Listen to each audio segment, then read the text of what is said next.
Hello दोस्तों, स्वागत है आपका हमारे चैनल सुपर स्टडी IQ में। दृष्टि के क्विक बुक से हम आज से इतिहास पढ़ेंगे, यानी एंशिएंट हिस्ट्री पढ़ेंगे। और ये हमारा शुरुआती फेज है। और मैंने दृष्टि के क्विक बुक को इसलिए उठाया है दोस्तों, क्योंकि ये बहुत ही अच्छी बुक है। मैं इस बुक का ऐड नहीं कर रही हूँ, मैं सच में बता रही हूँ। मेरे फ्रेंड ग्रुप में जितने भी लोग हैं इस बुक को पढ़ा है और बहुत लोग सिलेक्टेड है। और मैंने इस बुक को इसीलिए उठाया है कि ये one of the best book है फैक्ट के लिए।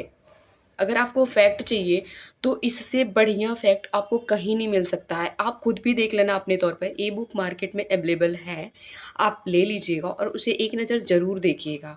इसीलिए मैंने इस बुक को उठाया है। ये बुक न सिर्फ UPSC के लिए बल्कि PCS, SSC, CGL जितने भी वन लाइनर एग्ज़ाम होते हैं उसमें फैक्चुअल इन्फॉर्मेशन के लेवल के ही क्वेश्चन आते हैं। तो आप अपने लेवल पे इसको देख लीजिएगा। ये बहुत अच्छी बुक है दोस्तों। और मुझे लगा कि फैक्ट अगर कराने हैं तो ये बुक बेस्ट है, इसलिए मैंने इसको चुना। तो आइए देखते हैं। प्राचीन भारत के अधिकांश अभिलेख पाषाण शिलालेखों, स्तंभों, ताम्रपत्रों, दीवारों और प्रतिमाओं पर उत्कीर्ण है। तो देखते हैं सबसे प्राचीन अभिलेखों में मध्य एशिया के बग्गजगोई से प्राप्त अभिलेख है। इस पर वैदिक देवता, तो ये ध्यान से देखिएगा, मैं इसको जूम कर दे रही हूँ, आप ध्यान से देखिएगा। वैदिक देवता मित्र, वरुण, इंद्र और नासत्य के नाम का उल्लेख मिलता है। और ये जो एशिया का बग्गजगोई अभिलेख है, इससे ऋग्वेद की तिथि ज्ञात करने में भी मदद मिलती है। आगे देखते हैं। भारत में सबसे प्राचीन अभिलेख अशोक के हैं, जो 300 ईसा पूर्व के लगभग के हैं। और DR भंडारकर नामक विद्वान ने केवल अभिलेखों के आधार पर ही अशोक का इतिहास लिखने का सफल प्रयास किया था। तो ये कौन है? तो DR भंडारकर है। अब देखते हैं अशोक के अभिलेख ब्राह्मी, खरोष्टी, यूनानी तथा अरमाइक लिपियों में मिलते हैं। तो ये लिपि है, भाषा नहीं है। तो 4 लिपि हैं जिसमें अशोक के अभिलेख उत्कीर्ण करवाए गए हैं। कौन कौन है? ब्राह्मी, खरोष्टी, यूनानी, अरमाइक।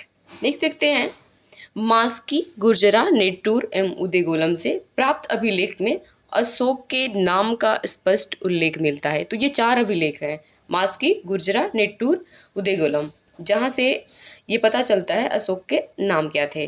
तो तथा अन्य अभिलेखों में अशोक को देवनाम प्रिय या प्रियदसी यानी देवों का प्यारा कहा गया है। तो 4 अभिलेख है, मास्की, गुजरा, नेट्टूर, उदेगुलम। बार बार रिपीट करने का मतलब ये है कि आपका वहाँ ध्यान जाए और आप उसी चीज़ पे फोकस्ड रहें। नेक्स्ट है, सर्वप्रथम 1837 में जेम्स प्रिंसेप ने ब्राह्मी लिपि में लिखित अशोक के अभिलेख पढ़ा। तो जेम्स प्रिंसेप ने भी क्वेश्चन आता है, तो ये ब्राह्मी लिपि को पढ़े थे। नेक्स्ट देखते हैं। अशोक के बाद भी अभिलेखों की परंपरा रही, अभिलेख लिखने की। अब हमें अनेक प्रशस्तियाँ मिलने लगी, जिनमें दरबारी कवियों अथवा लेखकों द्वारा प्रशंसा के शब्द मिलते हैं। इससे संबंधित शासकों के बारे में महत्वपूर्ण जानकारी मिलते हैं। तो ये शासक प्रमुख हैं, जैसे हाथी गुफा अभिलेख देखते हैं, ये खारवेल है। खारवेल के शासन की घटनाओं का क्रमबद्ध विवरण मिलता है हमें हाथी गुफा अभिलेख से। और खारवेल जो ये उड़ीसा में है। नेक्स्ट देखते हैं जूनागढ़ अभिलेख, जिसे गिरनार अभिलेख भी कहते हैं। तो ये रुद्रदामन का है। और रुद्रदामन जो थे एक शक थे। इसमें रुद्रदामन की विजयों, व्यक्तित्व एवं कृतियों का वर्णन मिलता है। नेक्स्ट देखते हैं नासिक अभिलेख, गौतमी बालश्री रचनाकार हैं इसके। और सातवाहनकालीन घटनाओं का विवरण गौतमीपुत्र सातकर्णी से संबंधित है। नेक्स्ट देखते हैं प्रयाग स्तंभ लेख, समुद्रगुप्त, इसके विजय एवं नीतियों का विवरण मिलता है। और आप बताइएगा कि ये जो प्रयाग स्तंभ अभिलेख है, इसमें समुद्रगुप्त के अलावे किन शासकों का उल्लेख है, किन किन का? ठीक है, एक मैं बता दे रही हूँ, उसमें से अकबर भी हैं, बीरबल भी हैं, उनके चेले। नेक्स्ट देखते हैं ऐहोल अभिलेख, पुलकेशिन द्वितीय का है। हरसिंह पुलकेशिन द्वितीय को युद्ध का इसमें वर्णन है। तीसरा देखते हैं भीतरी स्तंभ लेख, इसमें है स्कंदगुप्त, इसके जीवन की अनेक महत्वपूर्ण घटनाओं का वर्णन है। मंदसौर अभिलेख मालवा नरेश यशोवर्मन का है और सैनिक उपलब्धियों के बारे में दिया हुआ है। नेक्स्ट देखते हैं।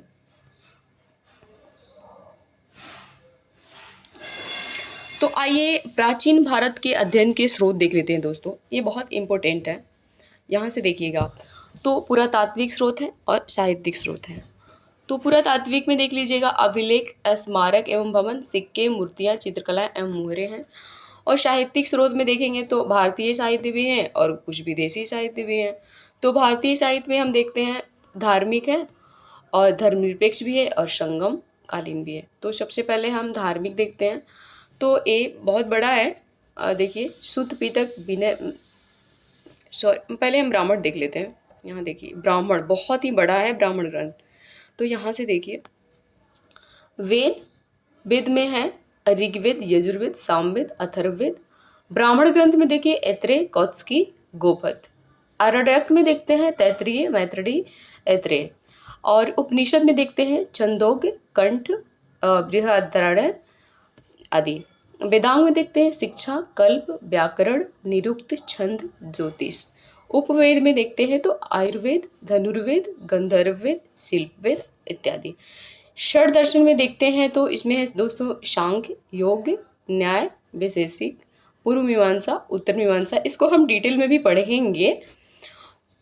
नेक्स्ट है महाकाव्य में दो ही हैं, रामायण और महाभारत। पुराण में देखते हैं विष्णु पुराण, भागवत पुराण, शिव पुराण, गरुड़ पुराण आदि। स्मृति में देखते हैं तो मनु स्मृति, नारद स्मृति, याज्ञवल्क्य आदि।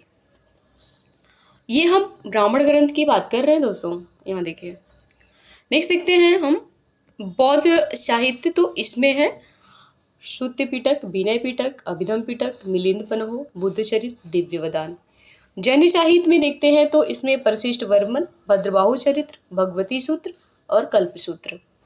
अब आइए धर्मनिरपेक्ष की बातें करते हैं। तो इसमें है कौटिल्य का अर्थशास्त्र, कल्हड़ की राजतरंगिणी, पाणिनि का अष्टाध्यायी, विशाखा दत्त का मुद्रा राजच, कालिदास का अभिज्ञान शकुंतलम, माल का विकाग्निमित्रम, रघुवंश, मेघदूत, बाणभट्ट का है हर्षचरित और कादम्बरी। नेक्स्ट देखते हैं संगम साहित्य। तो इसमें दोस्तों तिरुकुरल है, इसे तमिल साहित्य का रामायण भी कहते हैं। और ये है शिल्पादिगारम। शिल्पादिगारम एक नर्तकी की कहानी है और इसमें नूपुर की कहानी है। बेसिकली अगर आप कहेंगे तो मैं नूपुर की कहानी आगे बता दूंगी, इस बुक में नूपुर की कहानी नहीं है। और नेक्स्ट है मणिमेखले। तो इसी की बेटी जो इसमें कैरेक्टर है, इसी की बेटी की कहानी है मणिमेखले में, जीवक चिंतामणि आदि। अगला है दोस्तों विदेशी साहित्य, विदेशी यात्रियों के विवरण। तो इसमें है यूनानी एवं रोम के लेखक मेगास्थनीज, टॉलेमी, हेरोडोटस, निरियाकस, अरिस्टोबुलस आदि। चीनी लेखकों में है दोस्तों फाहियान, वेनसांग, इत्सिंग। फाहियान 5वीं शताब्दी में आया था, वेनसांग 7वीं शताब्दी में आया था और इतिसिंग भी 7वीं शताब्दी में आया था। और नेक्स्ट डिटेल हम आगे देखेंगे। अरबी लेखक में देखते हैं अल सुलेमान, अल मशूदी और इब्न बतूता। तो आइए आगे देखते हैं। एक नोट्स में यहाँ देख लीजिएगा दोस्तों, यहाँ पे मैं ये करा दे रही हूँ, सॉरी ये क्रॉप हो जा रहा है। यहाँ आप देख लीजिएगा, मैं दिखाने की कोशिश कर रही हूँ आपको। यहाँ पे इंडिकेट करती हूँ कि गैर सरकारी अभिलेखों में यमन राजदूत हेलियोडोरस का बेस नगर विदिशा से प्राप्त गरुड़ स्तंभ लेख 2वीं शताब्दी ईसा पूर्व में मध्य भारत में भागवत धर्म विकसित होने का प्रमाण मिलता है।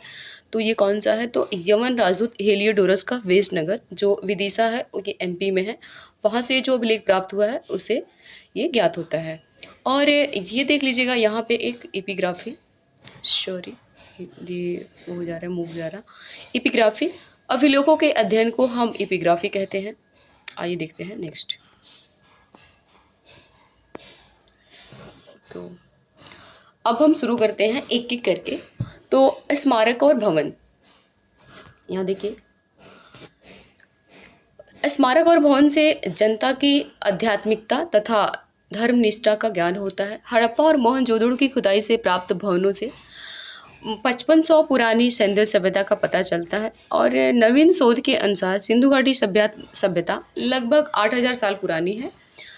अंजीर, खेड़ा आदि के खुदाइयों से पता चलता है कि देश में लोहे का प्रयोग 1000 ईसा पूर्व लगभग प्रारंभ हुआ था।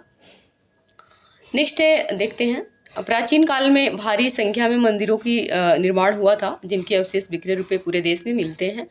महलों और मंदिरों की शैली वास्तुकला पर विकास पर्याप्त प्रकाश पड़ता है। विभिन्न स्थानों से प्राप्त मंदिर जैसे देवगढ़ का, यहाँ देखिए देवगढ़ का मैंने ऑलरेडी टिक किया है दोस्तों, पढ़ते वक्त आपको बस ध्यान देना है। तो देवगढ़ का दशावतार मंदिर झांसी में है। भीतरगांव का मंदिर कानपुर में है। अजंता की गुफाओं के चित्र सुल्तानगंज से प्राप्त बुद्ध ताम्र मूर्ति से है। और हिंदू कला एवं सभ्यता के पर्याप्त विकसित होने का प्रमाण भी मिलते हैं। देख सकते हैं उत्तर भारत के मंदिर जो हैं आपको पता ही होगा, तो ये है नागर शैली में, मध्य भारत के बेसर शैली में, और दक्षिण भारत के जो है वो द्रविड़ शैली में। भारत में तंजौर का राजराजेश्वर मंदिर द्रविड़ शैली का, तथा उत्तर भारत में खजुराहो कंदरिया महादेव का मंदिर नागर शैली में। खजुराहो मंदिर को चंदेल शासकों ने बनवाया था, देख सकते हैं। भारत के अतिरिक्त दक्षिण पूर्व एशिया के अनेक द्वीपों से हिंदू संस्कृति से संबंधित स्मारक मिलते हैं। इनमें मुख्य रूप से मतलब आप देखिए भारत में तो मिलते ही हैं, और भारत के अतिरिक्त बाहर वाले क्षेत्र में भी, जैसे दक्षिण पूर्व एशिया में देखेंगे तो अनेक द्वीपों में हिंदू संस्कृति से संबंधित स्मारक मिलते हैं। इसमें मुख्य है जावा का बोधोपुर स्तूप, महायान से संबंधित है, यानी जो बौद्ध धर्म का महायान शाखा है तो उससे है बोधोपुर स्तूप। तथा कंबोडिया का अंकोर वाट मंदिर उल्लेखनीय है, मतलब भारत से बाहर भी दक्षिण पूर्व एशिया में भी देखने को मिलते हैं। नेक्स्ट देखते हैं दोस्तों सिक्के। तो सिक्के साधारणतः हमें 206 ईस्वी से लेकर के ईसा पूर्व से लेकर के 300 ईस्वी तक के भारतीय इतिहास का ज्ञान हमें सिक्कों से ही प्राप्त होते हैं। यहाँ देख लीजिए, यहाँ से तो ये मुद्राओं से ही हमें सहायता मिलती है जानने में। तथा तिथियाँ खुदी हुई होती हैं, तो कालक्रम निर्धारण में भी आसानी होती है। पुराने सिक्के जैसे तांबा, चांदी, सोना, शीशा धातु के बने होते थे। प्राचीनतम सिक्के को आहत सिक्के कहते हैं, ये याद रखिएगा कि प्राचीनतम सिक्के को क्या कहा जाता था, आहत सिक्का कहा जाता था। आहत सिक्के या पंचमास सिक्के ईसा पूर्व 5वीं सदी के हैं। ठप्पा मारकर बनाए जाने के कारण इसे भारतीय भाषाओं में इन्हें आहत मुद्रा कहता था। तो ठप्पा मारकर बनाए जाने के कारण इनको आहत मुद्रा कहते हैं। नेक्स्ट देखते हैं पंचमार्क या आहत सिक्कों पर जो चित्र बने होते थे, ये बहुत इंपॉर्टेंट है, आप इसे ध्यान में रखिएगा। तो ये पूछता है कि इनमें से कौन नहीं था, या कुछ अलग दे के बोलेगा इनमें से पहचान कीजिए। तो पेड़ भी था, मछली भी थी, सांड था, हाथी और अर्धचंद्र, ये थे 5। तो इनको याद रखिएगा, इनको पंचमार्क या आहत सिक्के कहते हैं। आदि के चिन्ह बने होते थे। देख सकते हैं सर्वाधिक सिक्के मौर्योत्तर काल में बने, जो मुख्यतः शीशे, चांदी और तांबे, सोने के होते थे। सातवाहनों ने शीशे तथा गुप्त शासकों ने सोने के सर्वाधिक सिक्के जारी किए। अगर हम शीशे के सिक्के की बात करें तो सबसे पहले सातवाहनों ने ही शीशे के सिक्के जारी किए, और सर्वाधिक मात्रा में भी उन्होंने ही किया, और गुप्तों ने सर्वाधिक सोने के सिक्के जारी किए। देख सकते हैं सर्वप्रथम सिक्के पर लेख लिखने का कार्य यवन शासकों ने किया, मतलब अभिलेख लिखने का काम यवन शासकों ने शुरू किया। नेक्स्ट देखते हैं समुद्रगुप्त को बीड़ा बजाते हुए मुद्रा वाले सिक्के उसके संगीत प्रेमी होने का प्रमाण मिलता है।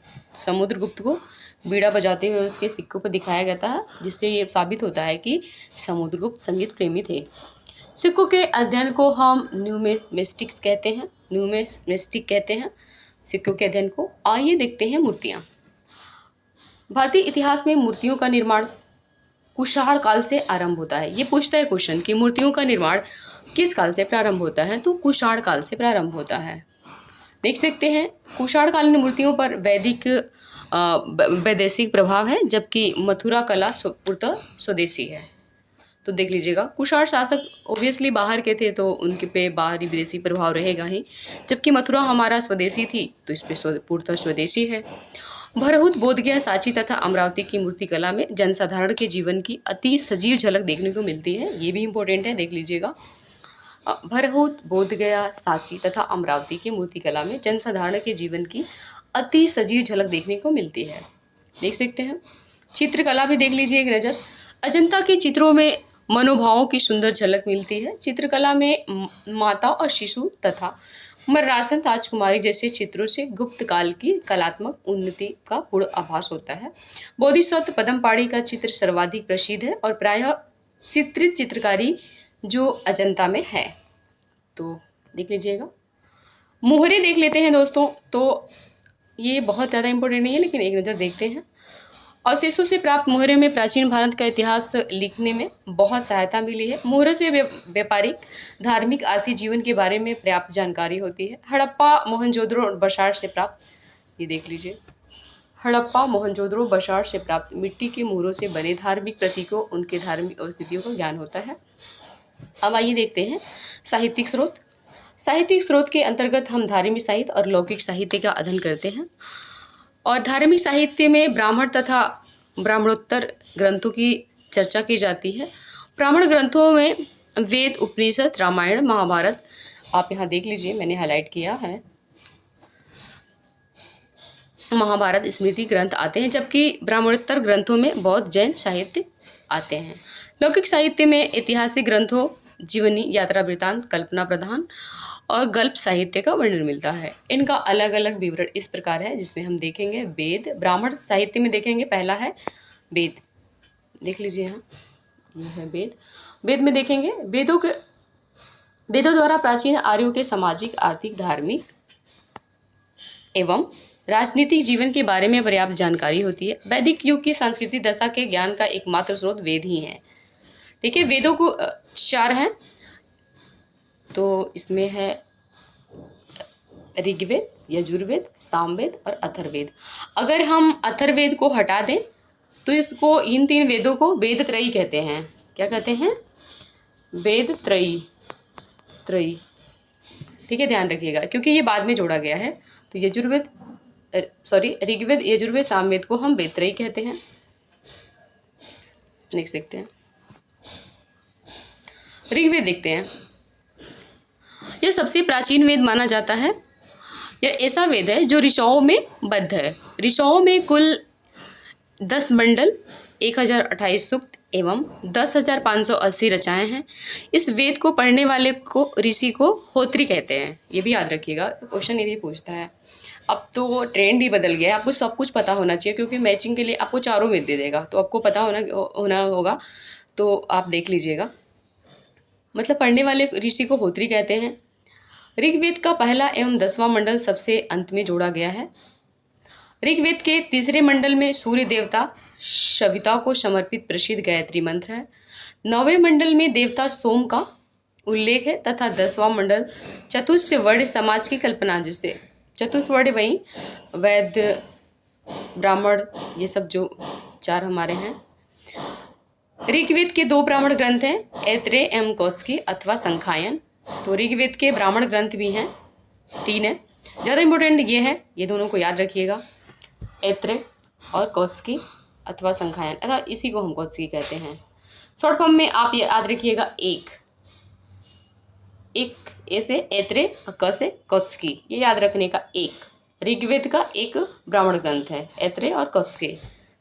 नेक्स्ट देखते हैं, नोट में देखते हैं, संयुक्त राष्ट्र शैक्षणिक, वैज्ञानिक और सांस्कृतिक संगठन यूनेस्को द्वारा ऋग्वेद को विश्व मानव धरोहर के साहित्य में शामिल किया गया है। आइए देखते हैं यजुर्वेद। नियमों या विधानों का संकलन इसमें मिलता है। कर्मकांडीय वेद भी है ये एकमात्र वेद है जो गद्य और पद दोनों में लिखा गया है। शुक्ल यजुर्वेद और कृष्ण यजुर्वेद, शुक्ल यजुर्वेद केवल पद में है, जबकि कृष्ण यजुर्वेद गद्य पद दोनों में है। तो ये भी याद रखने लायक पॉइंट है। ये क्या आ गया, देखते हैं। यजुर्वेद के मंत्रों का उच्चारण करने वाले पुरोहित को अथर्वी कहते हैं, अथर्वयु कहते हैं। यजुर्वेद के प्रमुख उपनिषद हैं कंठोपनिषद, यहाँ देखिए, ईर्षोपनिषद, श्वेतारोपनिषद, श्वेतारसवोपनिषद और मैत्रेयी उपनिषद। यजुर्वेद का अंतिम अध्याय ईशावास्य उपनिषद है, जिसका संबंध आध्यात्मिक चिंतन से है। यजुर्वेद के 2 ब्राह्मण ग्रंथ हैं, तो ये भी याद रखिएगा, शतपथ और तैत्तिरीय। तो इस यजुर्वेद का सत्य, इसके लिए एक ट्रिक है, सत्य ट्रिक। सत से शतपथ और त से तैत्तिरीय। तो ऋग्वेद का क्या था, एक हमने बताया था, इनके लिए शत याद रखिएगा।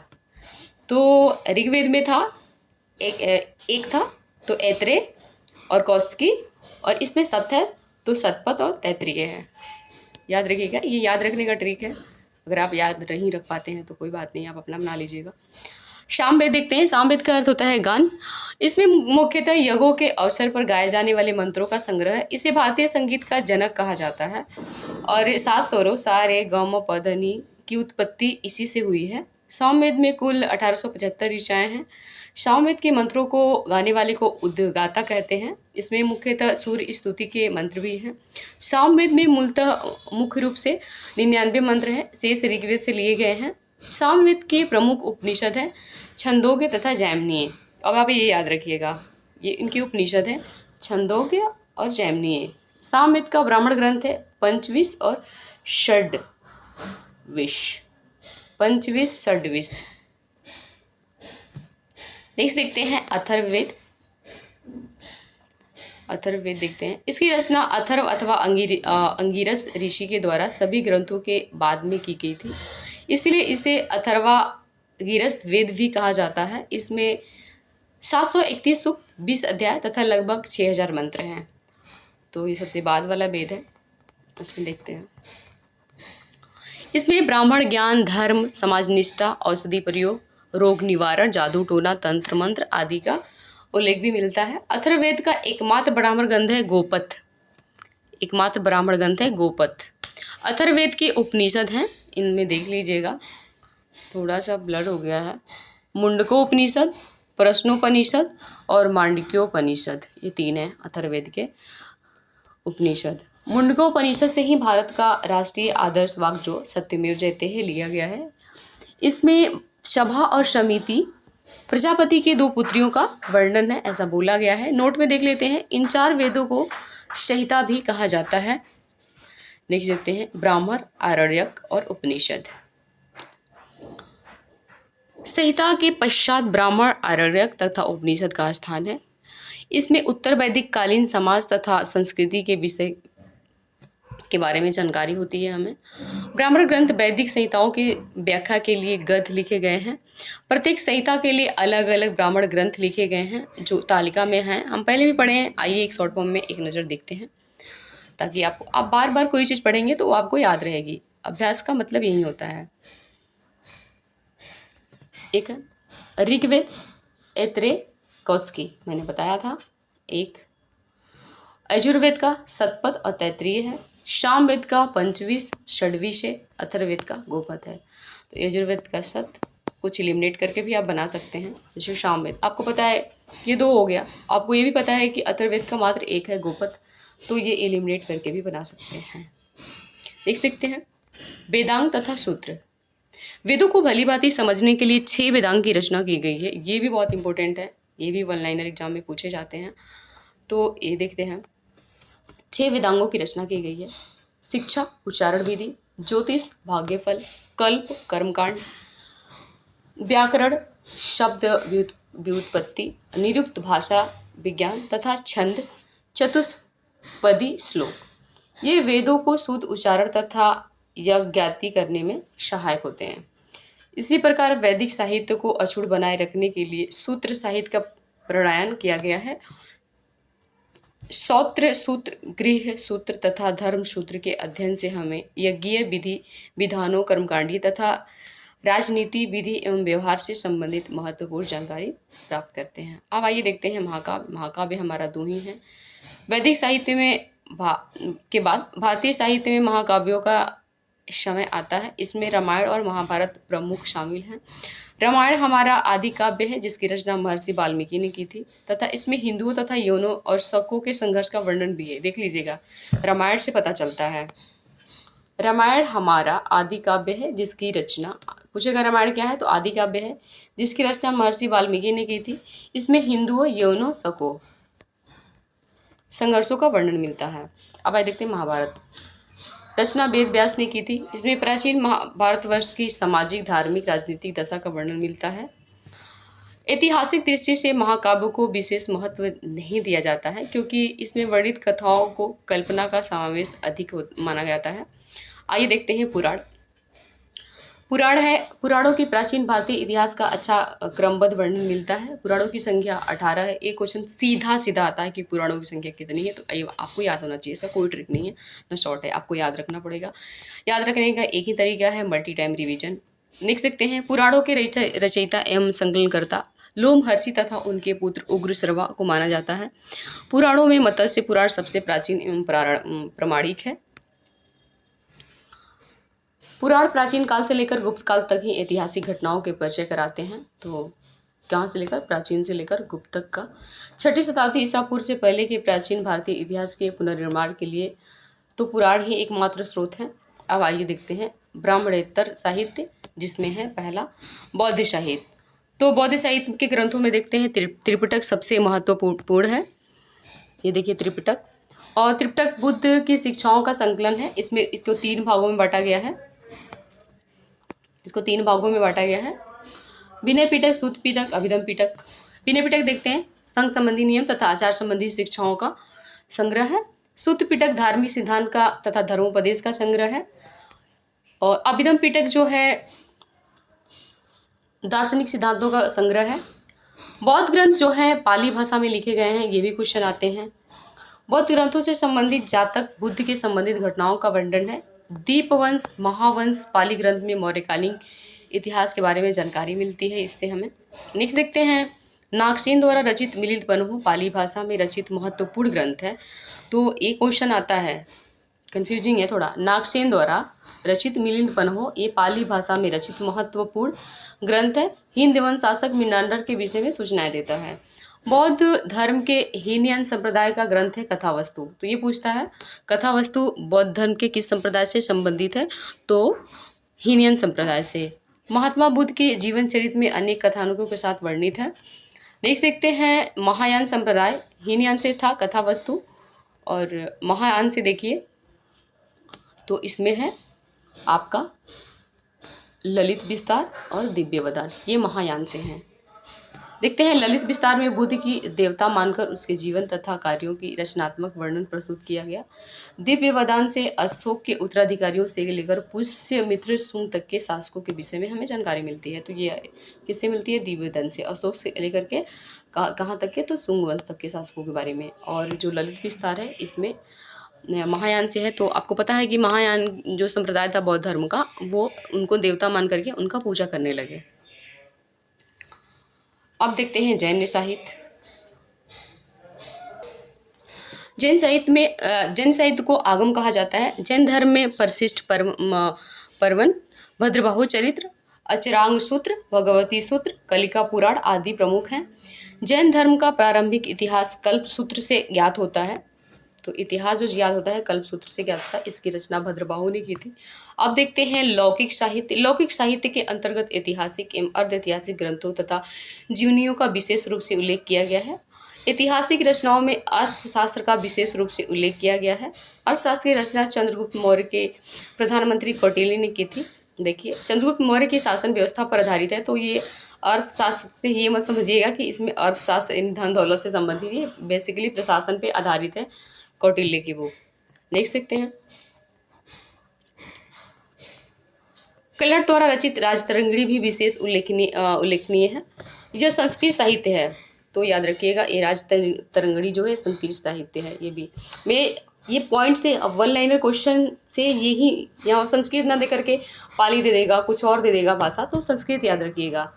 ऐतिहासिक घटनाओं का क्रमबद्ध इतिहास लिखने का प्रथम प्रयास है। इसमें आदिकाल से लेकर के 1191 के आरंभ तक के कश्मीर के प्रत्येक शासक के काल की घटनाओं का क्रमानुसार वर्णन है।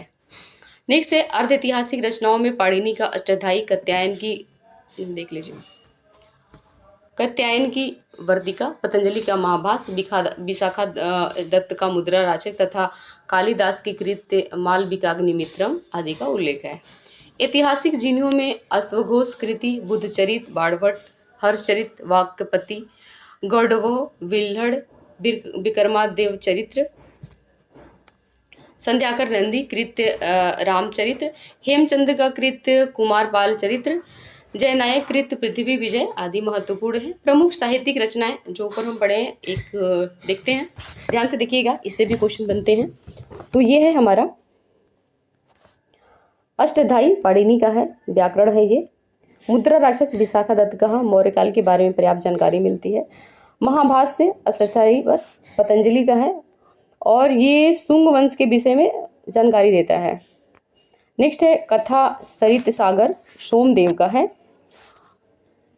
मौर्य काल के विषय में जानकारी मिलती है। और बृहद कथा मंजरी क्षेमेंद्र का है, मौर्य काल के विषय में जानकारी मिलती है। अर्थशास्त्र कौटिल्य का मौर्य काल के बारे में जानकारी मिलती है।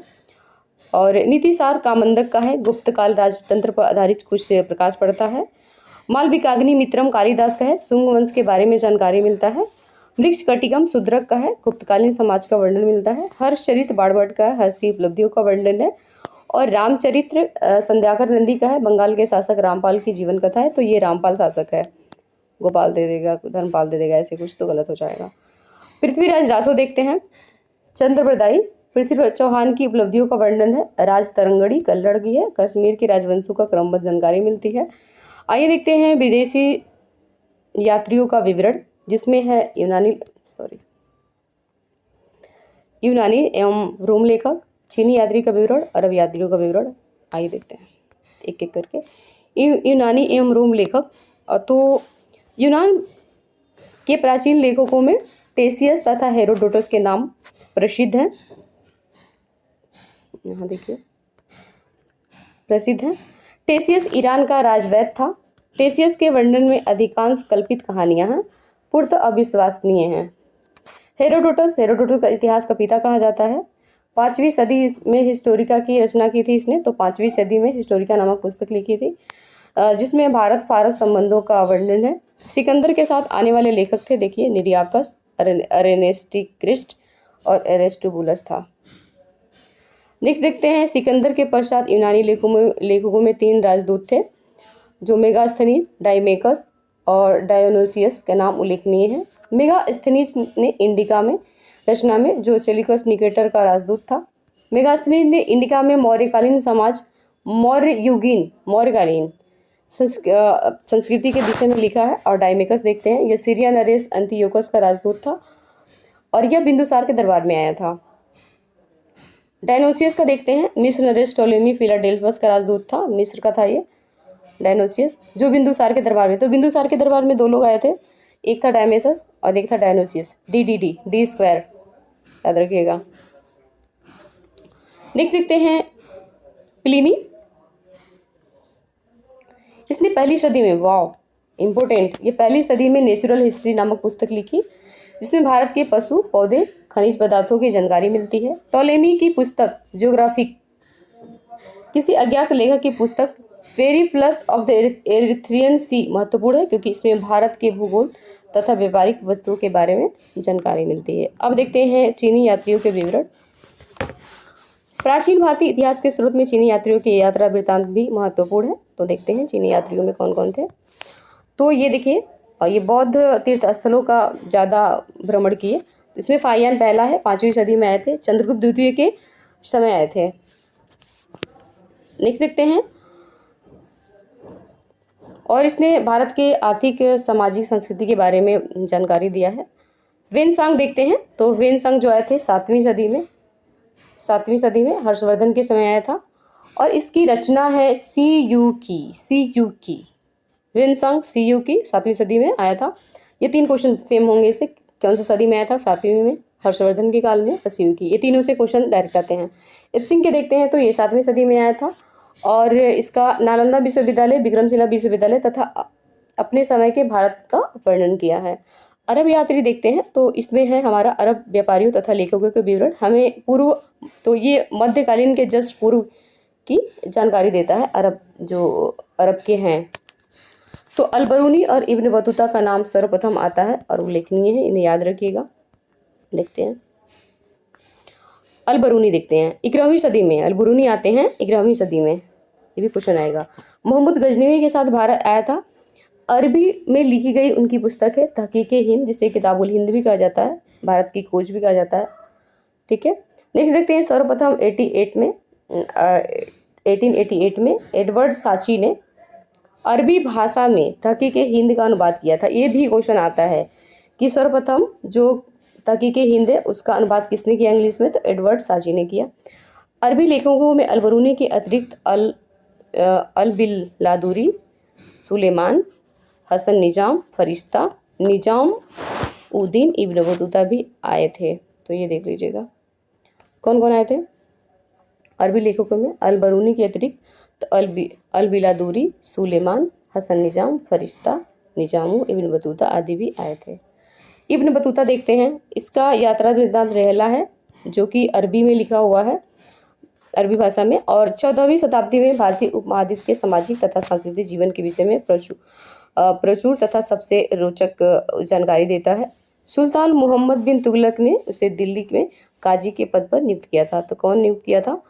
तो MBT मोहम्मद बिन तुगलक ने काजी नियुक्त किया गया था। MBT मोहम्मद बिन तुगलक ने काजी नियुक्त किया था। और कब आया था? 14वीं सदी में आया था ये। और अलबरूनी आए हैं 11वीं सदी में। तो इसी आप सन भी याद रखना क्योंकि क्रम सजाने के लिए अब क्वेश्चन आता है। आइए देखते हैं प्राचीन भारतीय इतिहास का। तो प्राचीन भारतीय इतिहास में हम थोड़ा सा देखेंगे दोस्तों, और ये हमारे जितने भी हैं और उसको हम नेक्स्ट चैप्टर में पढ़ेंगे। ये हमारा पढ़ेंगे प्राचीन भारतीय इतिहास का विवरण। थैंक यू दोस्तों।